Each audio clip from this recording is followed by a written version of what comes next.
Hello everyone, কেমন আছো তোমরা সবাই? আশা করি ভালো আছো। আজকে আমি তোমাদের সাথে শেয়ার করব সংসারের কাজকর্মগুলো কিভাবে অভ্যাসে পরিণত করলে কষ্টটা কিন্তু কম উপলব্ধি করা যায়, কারণ মানুষ হচ্ছে অভ্যাসের দাস।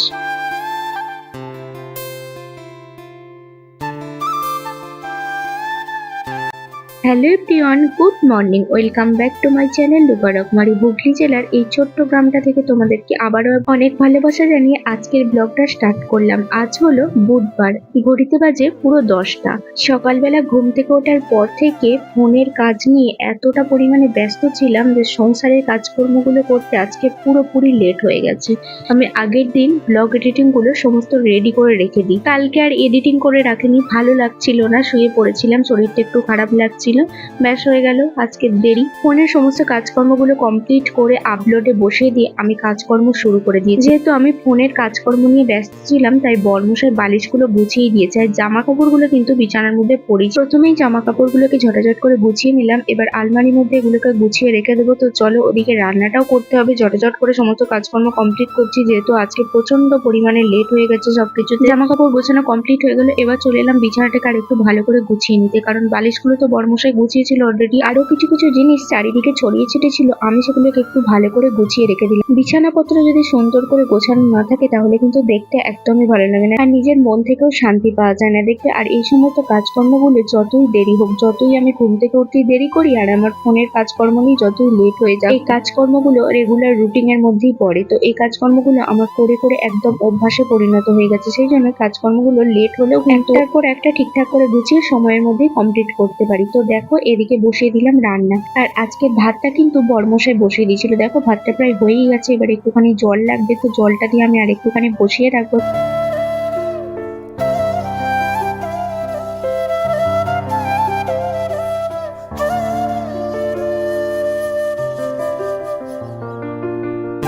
ভাতের মধ্যে জল দেওয়া হয়ে গেল, দেখো হাঁড়ির ঢাকনাটা আমি খুলে রেখে দিয়েছি আর ফ্লেমটা একটু বাড়িয়ে দিয়েছি। তো চলো এবার এদিকে কড়াই বসিয়ে দিলাম, কড়াইটা একটু গরম হতেই কড়াইয়ের মধ্যে দিয়ে দিলাম সর্ষের তেল আর সাদা তেল। তেলটা একটু গরম হয়ে গেলে আমি মাছগুলোকে ঝটাঝট করে ভেজে নেব। যেহেতু সমস্ত কাজকর্ম করতে দেরি হয়ে গেছে তাই রান্নাটাও কিন্তু অনেকটা দেরি করেই বসানো হয়েছে। তেমন কিছু রান্না বান্না করবো না, যেহেতু মাছ আছে, মাছ দিয়ে আলু দিয়ে পটল দিয়ে ঝোল বানাবো, আর তার সাথে বানাবো উচ্ছে আর ঢেঁড়স ভাজা। তো চলো মাছগুলোকে ভাজতে বসিয়ে দিলাম, মাছগুলো ভাজা হয়ে যাক ভালো করে। প্রথম প্রথম যে কোনো কাজ দেখবে বুঝে উঠতে আমাদের অনেক অনেক টাইম লেগে যায়, কিন্তু সেই সমস্ত কাজগুলোই দেখবে পরপর আমাদের করতে করতে অভ্যাস হয়ে গেলে আর কিন্তু কোনো কিছুই মনে হয় না, তখন কিন্তু এই সমস্ত কাজগুলো খুবই সহজ লাগে। যাই হোক, তোমাদের সাথে কথা বলতে বলতে মাছের মাথাগুলো অলরেডি ভাজা হয়ে গেল, এবার আমি চাকা লেজা যা আছে সমস্তগুলি ভেজে নেবো। মাছটা কিন্তু বেশি বড় ছিল না, এটা ছিল কাতলা মাছ। আর আজকে যেহেতু ছোট কড়াইতে রান্না করছি তাই একটু মনে মনে ভাবছিলাম যে এই কড়াইটার মধ্যে সব মাছগুলো ধরবে, তো তারপর দেখছি যে হ্যাঁ, সব মাছগুলোই ধরে গেছে। তো চলো সমস্ত মাছগুলো ভাজা আমার কমপ্লিট হয়ে গেল। এবার আমি এদিকে দেখো দুটো ঢেঁড়স ছিল আর একটুখানি উচ্ছে ছিল, সেটাকে আমি একটুখানি ভেজে নিচ্ছি। প্রথম পাতে খাবার জন্য একটা কিছু ভাজাভুজি প্রতিদিনই রাখতে হয় খাবারের মেনুতে। চলো আবার আমি দেখো তেল দিয়ে দিলাম কড়াইয়ের মধ্যে, এবার দিয়ে দিলাম একটুখানি পাঁচ ফোড়ন, তারপরে দিয়ে দেবো কেটে রাখা পটল। পাঁচ ফোড়নটা দেওয়ার আগেই পটলটা দিয়ে ভেজে নেওয়া উচিত ছিল, বাট আমার খেয়াল ছিল না, সেই জন্য পাঁচ ফোড়নটা দিয়ে ফেলেছি, তারপরে পটলগুলো দিয়ে ভেজে নিচ্ছি। দেখো যেহেতু মাছের ঝোল বানাবো তাই পটলগুলো না ভাজলে একদমই খেতে ভালো লাগে না, আর যে কোনো রান্নাতেই বলো পটল একটুখানি ভেজে দিলে বেশি খেতে ভালো লাগে। আমাদের সাথে কথা বলতে বলতে পটলগুলো আমার ভাজা হয়ে গেলো, তো চলো পটলগুলোকে এবার তুলে নিই। তারপরে এই তেলের মধ্যে দিয়ে দেবো হচ্ছে কুচিয়ে রাখা পেঁয়াজ। মাছের ঝোলের জন্য মশলাটাও আমি রেডি করে নিয়েছি, আদা রসুন গ্রেট করে রেখে দিয়েছি আর একটা টমেটো কেটে নিয়েছি। তো চলো এবার পেঁয়াজটাকে ভেজে নিয়ে আদা রসুনটাকে দিয়ে দেবো, কেটে রাখা টমেটোটাকে দিয়ে হালকা করে নেড়ে নেওয়ার পরে তারপরে আমি দিয়ে দেবো সমস্ত রকম মশলাগুলো, যেমন হলুদ গুঁড়ো, কাশ্মীরি লঙ্কার গুঁড়ো।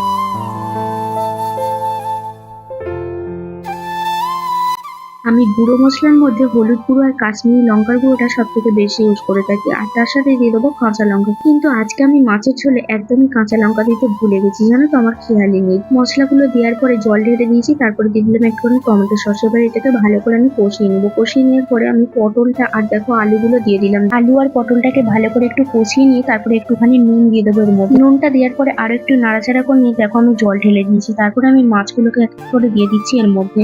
মাছগুলোকে ঝোলের মধ্যে একটু একটুখানি ডুবিয়ে দিলাম, দিয়ে নাড়াচাড়া করে নিলাম। তারপর আমি গ্যাসের ফ্লেমটাকে বাড়িয়ে দিয়েছি, তারপরে দিয়ে দিলাম একটুখানি গরম মশলা দেওয়ার পর একটুখানি ফুটিয়ে নামিয়ে নিলাম। ব্যাস রেডি হয়ে গেল আমার মাছের ঝোল। তারপরে দেখো কড়াইটায় দিয়ে দিলাম একটুখানি তেল আর একটা শুকনো লঙ্কা আর একটুখানি 5 ফোড়ন। কেন বলো তো, বানাবো হচ্ছে একটুখানি মাছের টক।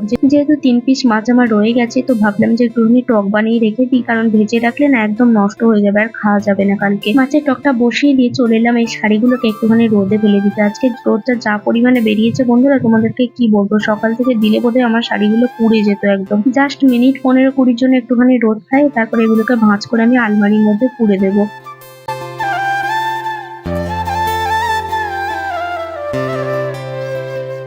এদিকে তো মাছের টক কমপ্লিট হয়ে গেল। তারপরে চলে এলাম একটুখানি ঘরে। দেখো একটুখানি ঠান্ডা জল না খেলে নয়, যা পরিমাণে গরম পড়েছে বন্ধুরা, একটুখানি ঠান্ডা জলই পারে আমাদের একটুখানি তৃপ্তি দিতে। তো চলো, জলটা খাওয়ার পরেও কিন্তু বসে রেস্ট নিলে হবে না, কারণ এখন রেস্ট নেওয়ার সময়ই নেই। তো চলো ঝটাঝট করে আগে সমস্ত কাজকর্ম কমপ্লিট করে নিই, তারপরে আমি রেস্ট নেবো। তো চলে এলাম হচ্ছে ঘর দোয়ার মোছামুছি করতে, কারণ আজকে তো বলেছিলাম প্রচন্ড পরিমাণে লেট হয়ে গেছে, সেজন্য ঘর দোয়াটা কিন্তু রান্না বান্না সমস্ত কিছু কমপ্লিট করার পরই মোছামুছি করছি। এখন ঘড়িতে বাজে পুরো 12:30। তো চলো ঘর দোয়ার গুলো মোছামুছি করবো, তারপর আমি বাসন মাজবো, কিছু কাচাকুচি আছে সেগুলো করবো, তারপর আমি স্নান করবো। প্রতিদিনের কাজকর্ম প্রতিদিন কমপ্লিট করার পর নেক্সট দিনের জন্য যদি আমরা কিছু কাজকর্ম এগিয়ে রাখতে পারি, তাহলে কিন্তু পরের দিন কাজকর্মগুলো করতে কিন্তু অনেকটাই সুবিধা হয়। এই ঘরটা আমার মোছামুছি করা কমপ্লিট হয়ে গেল। তো চলো এবার যাবো হচ্ছে ওই ঘরটা। আর এখানে এই পেটিগুলোকে রাখার জন্য অনেকটাই অসুবিধা হচ্ছে আমার মোছামুছি করতে, কিছু করার নেই বন্ধুরা, এটাও তো আমাদের কাজ, তাই না? চলে এলাম এই ঘরটায় মোছামুছি করার জন্য। আর এই ঘরের মেঝেটার অবস্থা কিন্তু খুব খারাপ হয়ে গেছে,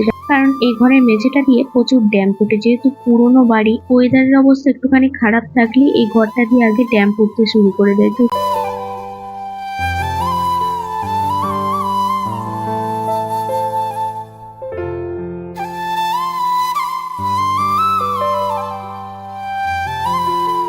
সংসারের এই সমস্ত কাজকর্মগুলো একা হাতে গুছিয়ে গুছিয়ে এমন একটা অভ্যাস হয়ে গেছে না, শরীর খারাপ থাকলেও মনে হয় যেন উঠে আমি কাজকর্ম করি। ঘর বারান্দা সব মোছা হয়ে গেলে এবার চলে এলাম হচ্ছে বাইরে। এবার গ্যাসটাকে পরিষ্কার করে একটুখানি মুছে নেবো, কারণ রান্না করার পর গ্যাস পরিষ্কার করিনি এখনো।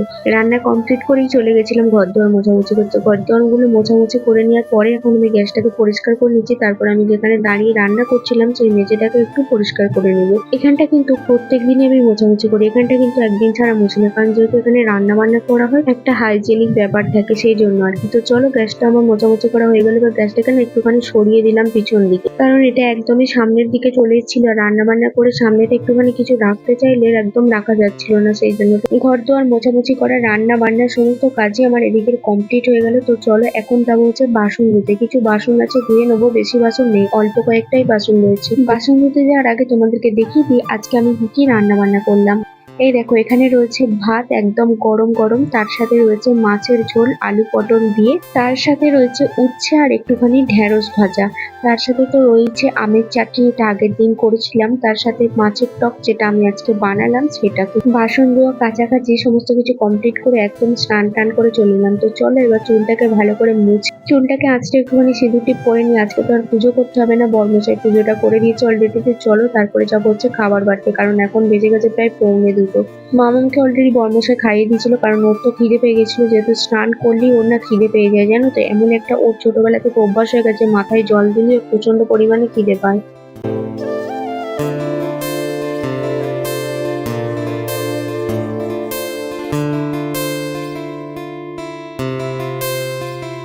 চুল টুল আঁচড়ে সিঁদুর টিপ পরে নিয়ে চলে এলাম লাঞ্চ করতে। দেখো প্রথমে আমি বসে পড়েছিলাম উল্টো দিকে, জানো তো, কিন্তু এইদিকে মুখ করে না খেতে নেই, সেই জন্য আমার একটুখানি মনে হলো এইদিকে তো মুখ করে খেতে, সেই জন্য আবার এইদিকে এসে ঘুরে বসলাম। প্রথমে যেই দিকে বসেছিলাম সেই দিকটা হলো উত্তর দিক, উত্তর দিকে মুখ করে নাকি খেতে নেই। তো এটার কারণ কি তোমরা কেউ জানো? তোমরা যদি কেউ জেনে থাকো তাহলে আমাকে একটু কমেন্ট করে বলো তো বন্ধুরা, এটা কেন করতে নেই। তো চলো এখন আমি আর বড়মশাই খেয়ে নিচ্ছি। আর আমাদের দুজনের একসাথে খেতে বসা কিন্তু খুব কমই হয়ে থাকে, কারণ ওর যখন মর্নিং ডিউটি চলে তখন তো একদমই আমি ওর সাথে বসে খেতে পারি না। ওর 4 বা নাইট ডিউটি থাকলে তখনই কিন্তু একসাথে বসে খাওয়া দাওয়া করা হয়, বিশেষ করে এই দুপুর বেলার টাইমটা। খাওয়া দাওয়া করার পর একটুখানি শুয়ে রেস্ট নিচ্ছিলাম। তারপরে দেখো একটুখানি রেডি হয়ে বেরিয়ে পড়েছি। এখন যাচ্ছি একটা কাকিমাদের বাড়ি, কারণ আমার দুটো নাইটি আর একটা শাড়ি একটুখানি সেলাই করাতে হবে। চলে এলাম একদম সন্ধ্যাবেলা। গুড ইভিনিং সবাইকে। একটুখানি আগে কাকিমাদের বাড়ি থেকে বাড়ি এসে ড্রেসটা চেঞ্জ করে নিলাম। তারপর দেখো বসে পড়েছি এক গাদা জামা কাপড় নিয়ে। আমার হাতে যে দুটো নাইটি দেখতে পাচ্ছ, ওই নাইটি দুটোকে একটুখানি সেলাই করিয়ে আনলাম। এই শাড়িটা নতুন শাড়ি, এটারও দুদিকটা একটু সেলাই করিয়ে নিয়ে এলাম। এখন আমি এই বিছানার জামা কাপড়গুলোকে গুছিয়ে নেবো ঝটাঝট করে, কারণ এই জামা কাপড়গুলো আমি সকালেই গোছাতাম, কিন্তু সকালে আমি একদমই টাইম পাবো না, সেই জন্য এই কাজগুলোকে আমি এগিয়ে রেখে দিচ্ছি। কারণ কাল থেকে আবার মামামির সকালে স্কুল রয়েছে, সেই জন্য এই কাজগুলো যদি আজ থেকে আমি একটুখানি গুছিয়ে গাছিয়ে না রাখি না, কালকে সকালে আমি পেরে উঠবো না। এই নাইটি গুলো, এই বিছানার চাদরগুলো আজকেই আমি কেচে দিয়েছিলাম, জানো তো, স্নান করার সময়। এতটা পরিমাণে রোদ বেরিয়েছে বন্ধুরা, এখন কিন্তু জামা কাপড় শুকাতে মিনিট 15 টাইম লাগছে শুধু। তো এই বিছানার চাদরগুলো কি মোটা মোটা বিছানার চাদর, যে চাদর শোকাতে 2 দিন করে 4 দিন করে টাইম লাগতো, সেগুলো কিন্তু মিনিট 15-র মধ্যে শুকিয়ে যাচ্ছে। তাহলে চিন্তা করো কতটা পরিমাণে সূর্যের তাপ এখন বেড়েছে। বিছানার চাদরগুলোকে একটু ভালো করে ভাঁজ করে নিয়ে তুলে রেখে দিই একটা একটা করে, তাহলে আমি পাল্টে পাল্টে পাততে পারবো।